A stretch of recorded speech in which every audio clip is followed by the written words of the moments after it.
Bonjour, je suis toujours ravie de vous retrouver sur Télé Sud dans ce nouveau numéro des mots et débats. L'invité que je reçois aujourd'hui, il est ancien conseiller du président Pascal Lissouba, économiste. Il a enseigné la politique économique en France. Docteur Noël Magloire Doba, merci d'être avec nous. Merci. Bonjour, vous allez bien? De m'avoir invité. Oui. Ça va très bien. Ça va. Oui. Alors, vous êtes là parce que vous représentez les auteurs Christophe Bastide et Patrick Bay. Vous êtes un contributeur dans cet ouvrage. Je vais expliquer pourquoi. Parce que dans cet ouvrage, il y est regroupé 55 discours de leaders qui a fait l'histoire du continent africain. Alors, Christophe Bastide et Patrick Bay n'ont pas pu être là. Mais vous représentez ces contributeurs pour ce livre Afrique, Panafrique, des racines à l'arbre, aux éditions Faber. En tout cas, merci beaucoup, Monsieur Doba. Commençons tout de suite la première partie de l'émission, au fil des pages.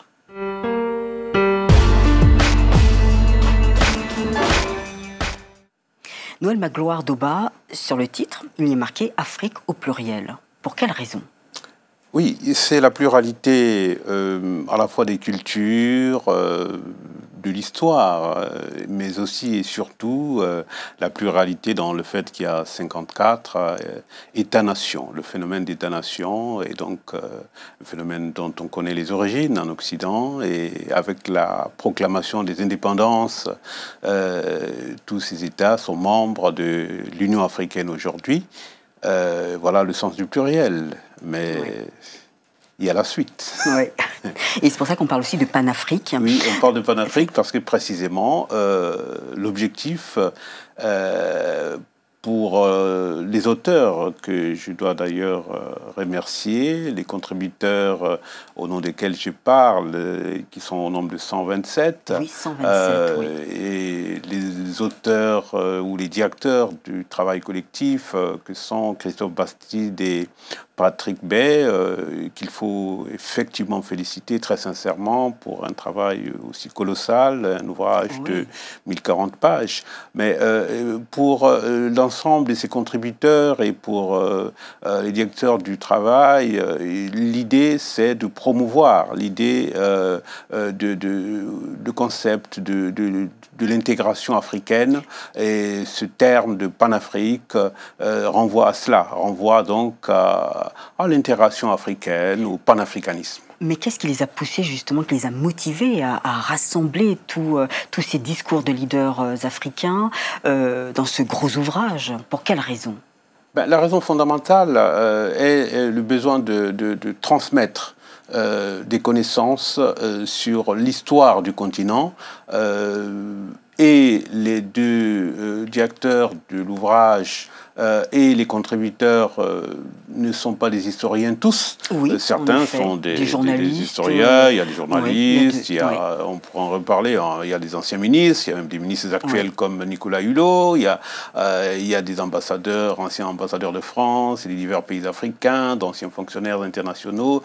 Alors, le souci, c'est de transmettre le message de la volonté de l'Afrique de vivre en continent libre et de promouvoir l'unité africaine, et en expliquant à travers cet ouvrage quelles ont été les étapes, quels ont été les messages centraux, et quels ont été effectivement les leaders qui ont porté tel ou tel objectif, tel ou tel thème dans les différentes étapes qu'on a connues, et aussi par rapport aux perspectives qui doivent s'ouvrir pour le continent. En tout cas, il y a un objectif pédagogique, didactique, car il s'agit d'abord d'un outil de travail. C'est un ouvrage dont on dirait dans les bibliothèques qu'il s'agit d'un usuel, au même titre qu'un dictionnaire ou qu'un memento.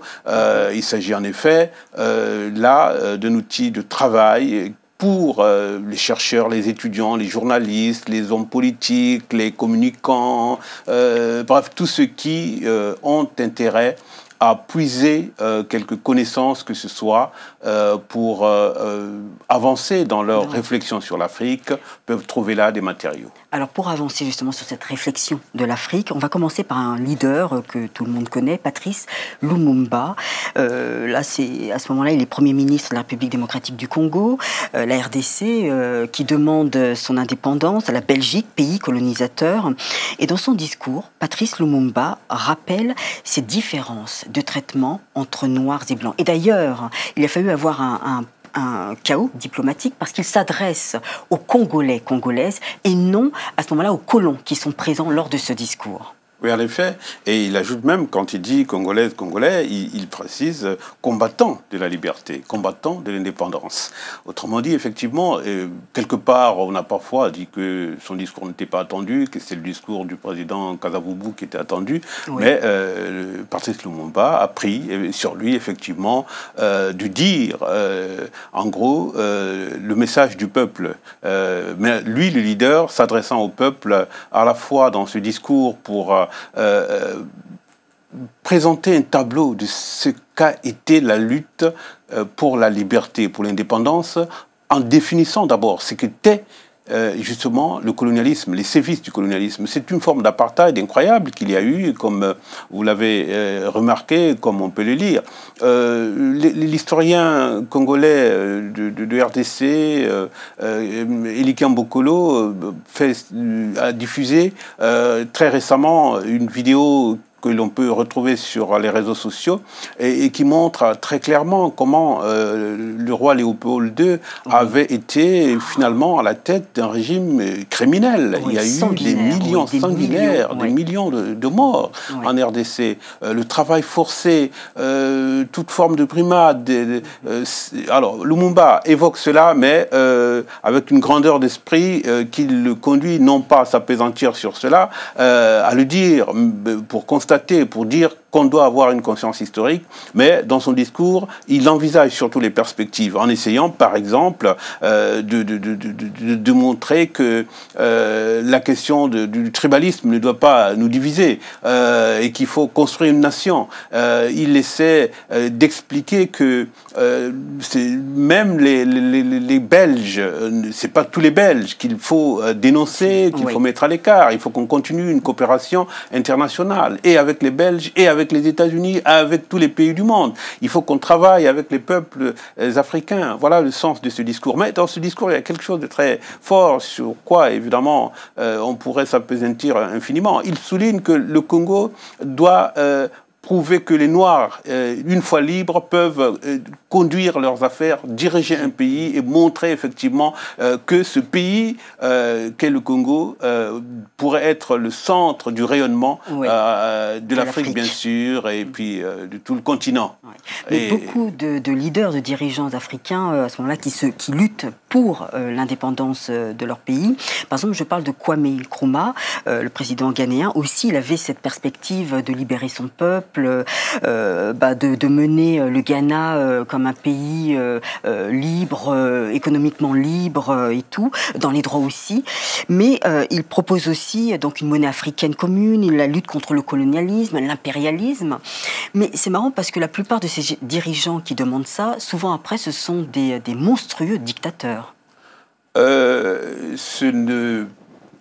On ne peut pas le dire pour Lumumba, puisqu'il n'a exercé le pouvoir que durant 6 mois. Il a été assassiné, comme vous le savez. Oui. Et dans ce livre, on a apporté les éléments qui indiquent qu'effectivement, ça a été un assassinat organisé par la CIA, par un auteur de cet assassinat, qui lui-même reconnaît d'ailleurs qu'il a commis l'acte, avec une description qui ferait encore aujourd'hui et pendant longtemps toujours frémir.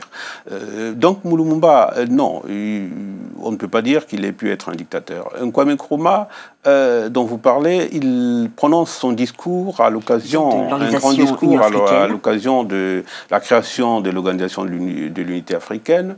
Il a 54 ans, alors que Lumumba prononçait son discours à l'âge de 35 ans. Mais chez l'un et l'autre, vous trouvez effectivement ce même élan, cette même volonté, cet engagement que aujourd'hui les jeunes doivent pouvoir porter, effectivement, s'ils ont conscience de cela. Alors, devenir dictateur, ça n'a pas été le destin de Nyerere, ça n'a pas été le destin de Mandela, dont nous pourrons reparler plus tard, ça n'a pas été le destin de quelques autres qui, effectivement, ont montré que avec la démocratie, il y a des formes d'exercice du pouvoir qui peuvent se réinventer. J'ai cité Nyerere, bon, dans le cas de l'Afrique francophone, puisque dans ce livre, on rappelle qu'il y a 21 pays francophones sur le continent, il y a 20 anglophones. L'exercice est aujourd'hui devenu utile de voir pourquoi les pays francophones sont ceux où il y a eu le plus de coups d'État, où les dictatures et les présidents à vie se comptent dans le plus grand nombre, alors que dans les pays anglophones, qui sont 20, il y a des formes d'enracinement de la démocratie. L'exemple du Botswana tout récemment prouve que avant même la fin de son second et dernier mandat, un chef d'État décide de quitter le pouvoir, de partir. On a vu dans le cas du Zimbabwe qu'un dictateur qui s'accrochait a pu être effectivement poussé à la sortie par les siens, en ce sens que c'est son propre parti. Enfin, il y a, on a vu une alternance démocratique se produire au Nigeria, le plus grand pays en termes démographiques du continent.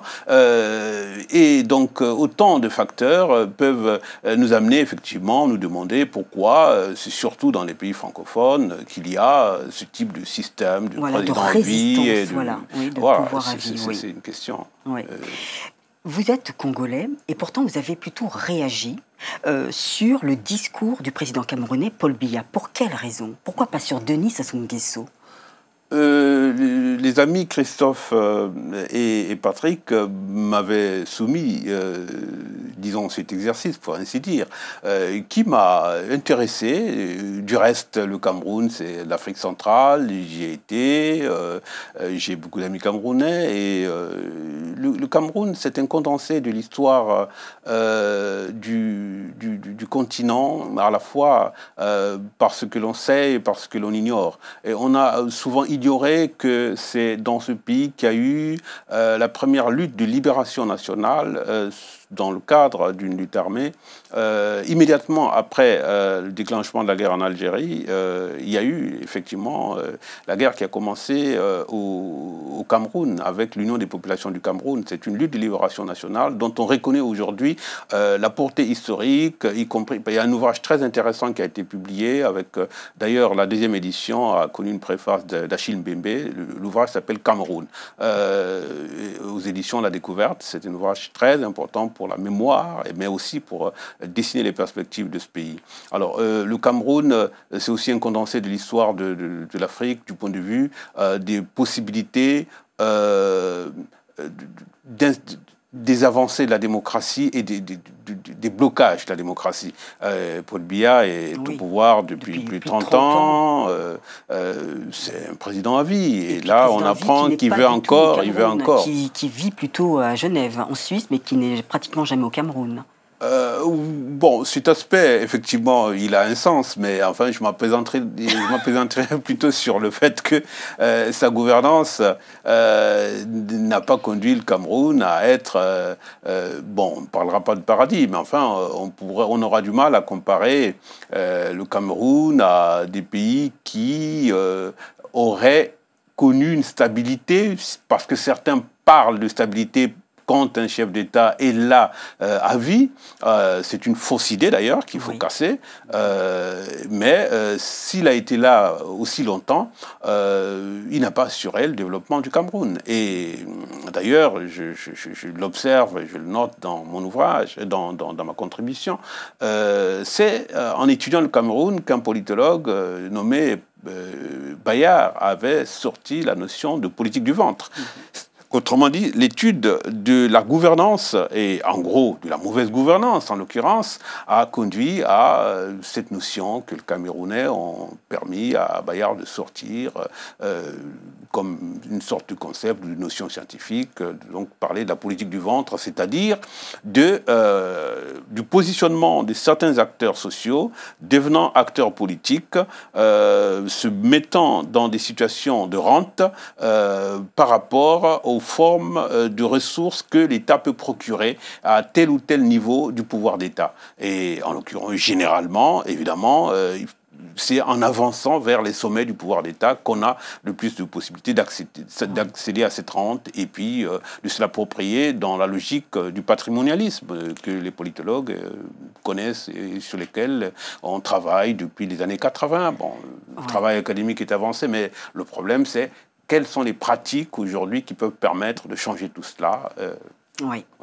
Alors dans ce dictionnaire, on va dire, qui regroupe les discours de leaders de l'histoire du continent, il y a aussi le président américain, Barack Obama. En fin de compte, ce ne sont pas seulement des leaders africains, mais par exemple, Barack Obama, il y a 2 discours de lui quand il est au Ghana, et lors des obsèques de Nelson Mandela en Afrique du Sud.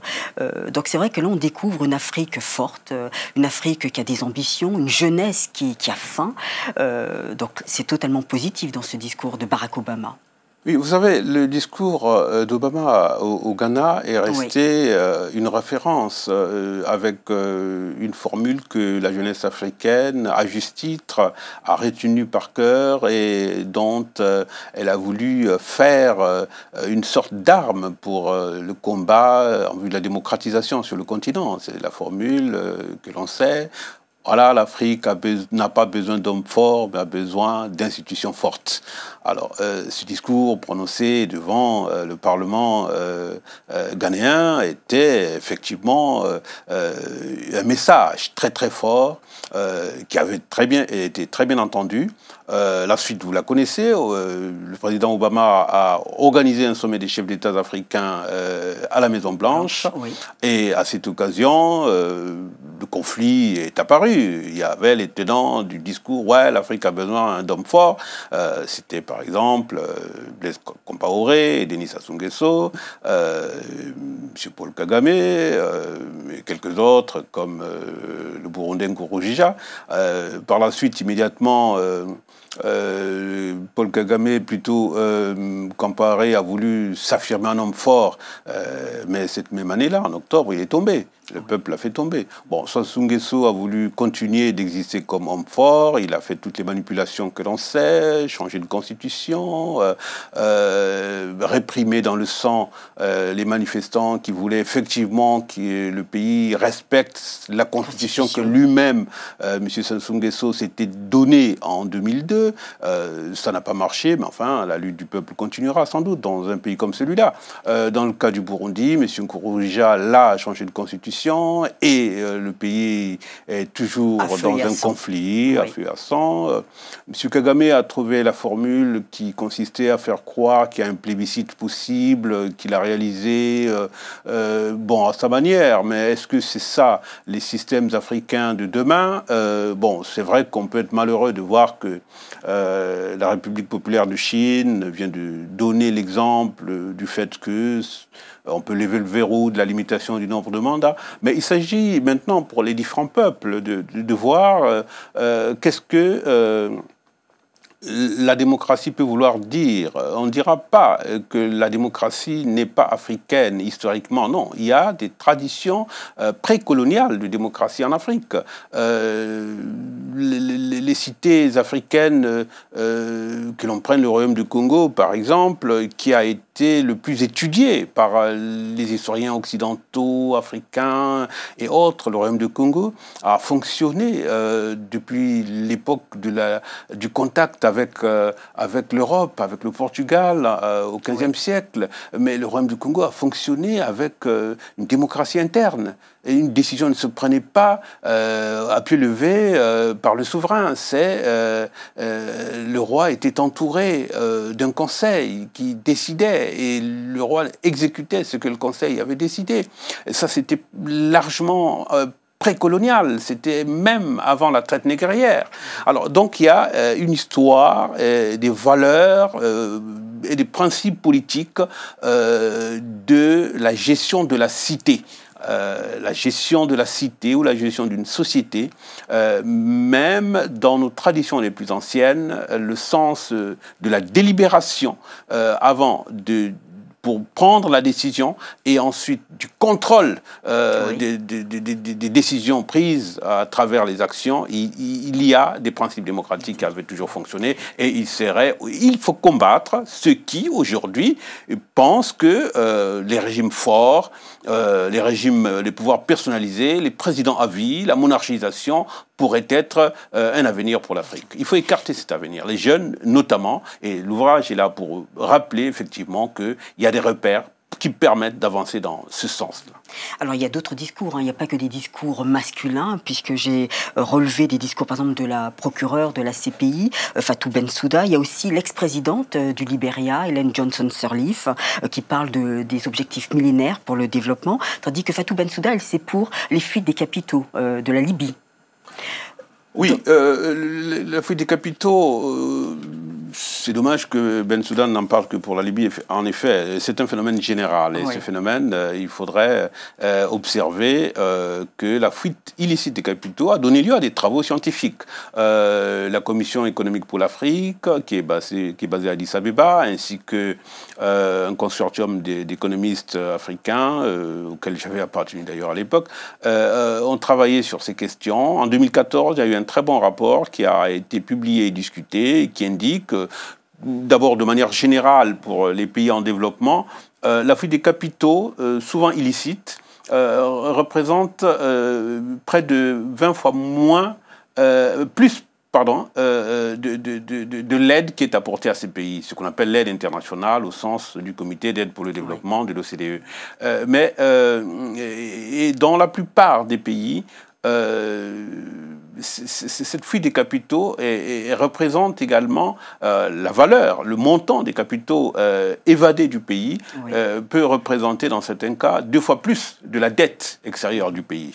Alors, vous savez, le problème de la dette aujourd'hui, un pays comme le Congo est endetté d'une manière impensable. Et d'ailleurs, excusez-moi de vous couper, juste pour clore ce chapitre, premier chapitre de l'émission, c'est que lorsque vous parlez de dette et justement de fuite de capitaux, c'est Mou Ibrahim Mohamed, lors de son discours, il dit il y a 950 millions d'Africains. Pourquoi il pose cette question? Pourquoi sommes-nous pauvres alors que le continent est riche? Vous savez, Mou Ibrahim a fait quelque chose de formidable. D'ailleurs, Madame Sirleaf, dont vous parliez tout à l'heure, l'ancienne présidente du Libéria, venait d'être décorée du prix Mou Ibrahim pour la bonne gouvernance, ce qui est une bonne chose. Cependant, Mou Ibrahim pose une question qui renvoie à des débats sempiternels, en quelque sorte. Est-ce que l'Afrique est pauvre parce qu'il manque de capitaux? Alors, les économistes ont longtemps appelé ça le cercle vicieux de la pauvreté. On est pauvre parce qu'on est pauvre. On manque d'argent parce qu'on manque d'argent pour investir, etc., etc. En réalité, en constatant qu'il y a cette énorme fuite des capitaux dans les différents pays, on sait qu'il y a des capitaux. Maintenant, la question, c'est quel type d'institution, avec quel type d'acteurs capables de faire exécuter des mesures de bonne gouvernance. Autrement dit, que le peuple se choisisse les institutions et les acteurs qui soient capables de faire fonctionner un état de droit. Et l'état de droit fonctionnant convenablement peut permettre aux acteurs de mettre en avant leur vision, de la faire appliquer, en ce sens que, d'une certaine manière, les visions que le peuple choisira à travers le vote des dirigeants, en général, c'est des visions qui iront dans le sens du développement de l'Afrique. Mais il y a le fait qu'effectivement, beaucoup de démagogie apparaît par la suite quand on est élu, qu'il y a la domination interne, bien sûr, on veut avoir une clientèle, on s'appuie sur telle ethnie, on s'appuie sur tel secteur social, mais en même temps, dans beaucoup de pays, notamment les pays francophones, on est soi-même lié à des lobbies étrangers, par exemple, dans ce qu'on appelle la France-Afrique. Oui. Mais il y a aujourd'hui la Chine qui existe aussi en Afrique, qui est le plus grand partenaire commercial de la plupart de ces pays et qui est le plus grand créancier de la plupart de ces pays. Un pays comme le Cameroun a une dette extérieure détenue à près de 75% par les Chinois. Vous avez dû entendre parler, ça défraie la chronique, la dette extérieure du Congo qu'on n'arrive même pas à évaluer correctement parce qu'il y a de l'illicite à n'en pas croire, mais tout cela parce que effectivement le choix des acteurs, le choix des institutions n'a pas été conduit à la fois par les voies démocratiques, d'une part, et d'autre part, suivant les valeurs qui signifieraient qu'il y a le respect de la chose publique, donc être en république. Merci beaucoup, Monsieur Doba, pour cette première partie de l'émission, parce que là, on me dit qu'il faut faire plus vite. On va passer tout de suite à la deuxième partie, carte sur table.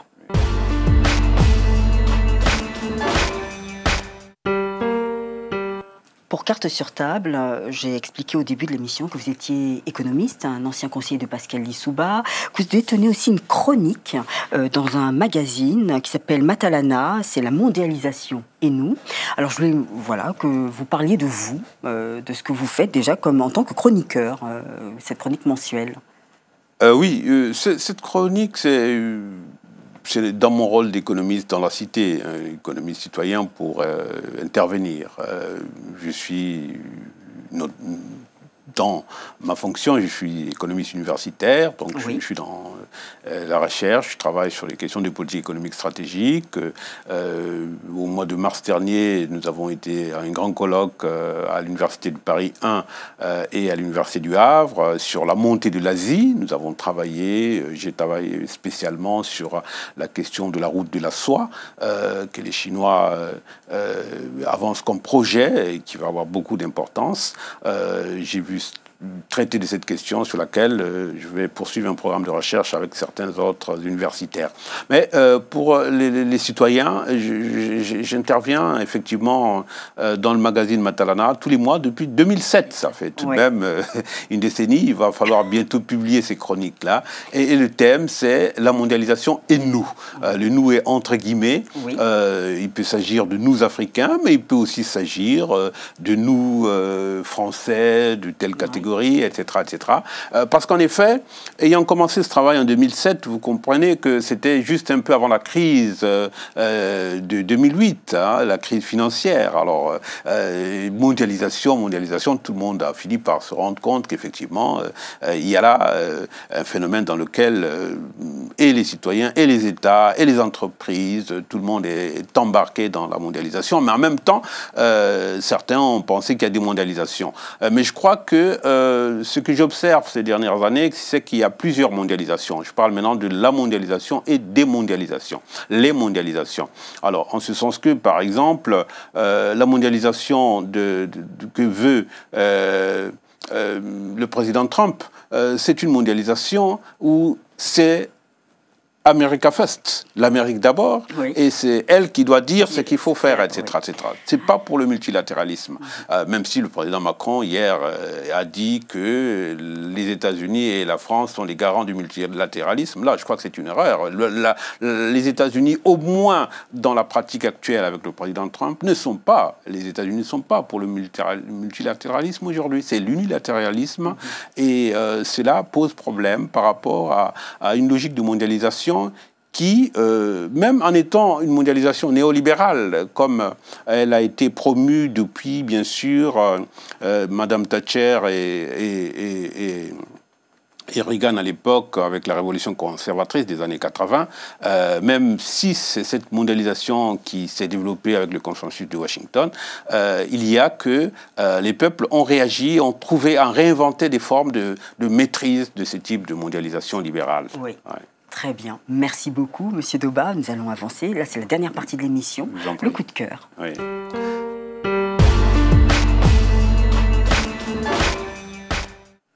Alors, Noël Magloire Doba, je sais que vous avez 2 coups de cœur. Vous hésitiez. Alors, présentez-les-nous. Ah oui, comme disait un chanteur africain très bien connu, Daouda, je crois, mon cœur balance. Mon cœur balance. Alors, j'ai eu un coup de cœur formidable pour un livre qui s'intitule Les mots de la douleur. Ah, c'est pas la douleur des mots? La douleur des mots. La douleur des mots de Antje Krog. Oui. Elle est poétesse sud-africaine et elle a été presque tous les jours suivre les témoignages, les présentations lors de la commission Vérité et Réconciliation en Afrique du Sud. C'est un ouvrage très très intéressant. Mais pour aujourd'hui, j'ai préféré venir avec Ousmane Sembène et Les bouts de bois de Dieu. Oui. Alors, Les bouts de bois de Dieu, il y a une curieuse coïncidence avec l'actualité en France aujourd'hui. Le bout du bois de Dieu raconte une grève des cheminots. On est en plein dedans, justement, voilà. En France.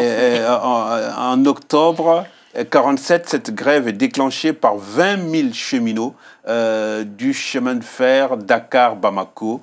Et cette grève avait duré 5 mois. Et durant ces 5 mois, c'était le désespoir et l'espoir. Oui. Et finalement, les travailleurs avaient atteint leurs objectifs. Quand même. Quand même, effectivement. Nous sommes en 1947, nous sommes sous la colonisation. Oui. Il y a l'administration coloniale, et même colonialiste. Il y a différents pouvoirs qui veulent contrôler, mais les travailleurs se sont organisés. Les familles ont soutenu les travailleurs. Les femmes elles sont dans ce roman. C'est un roman de Sembène Ousmane, le grand cinéaste par ailleurs, à qui l'on doit de très grands films, y compris ceux qui ont été célébrés à Cannes. Mais ce premier roman de Sembène Ousmane date de 1960 et il a laissé là un témoignage et des personnages qui témoignent de ce que, même sous la colonisation, donc par rapport aux colons, on pouvait lutter pour défendre ses droits. Alors, cela est sans doute un message pour dire qu'aujourd'hui, dans les différents pays où les présidents à vie veulent montrer qu'il n'y a que qui travaillent, oui. Les peuples aussi ont le droit de s'organiser, notamment les travailleurs, les jeunes, et d'apprendre de ces luttes, comment s'organiser. Voilà aujourd'hui ce qu'on appelle la société civile, c'est-à-dire les citoyens devraient avant tout mettre en avant. Merci beaucoup, Noël Magloire Doba, de nous avoir présenté. En partant de l'idée que, si vous permettez, oui. Comme le disait Mandela, je ne perds jamais.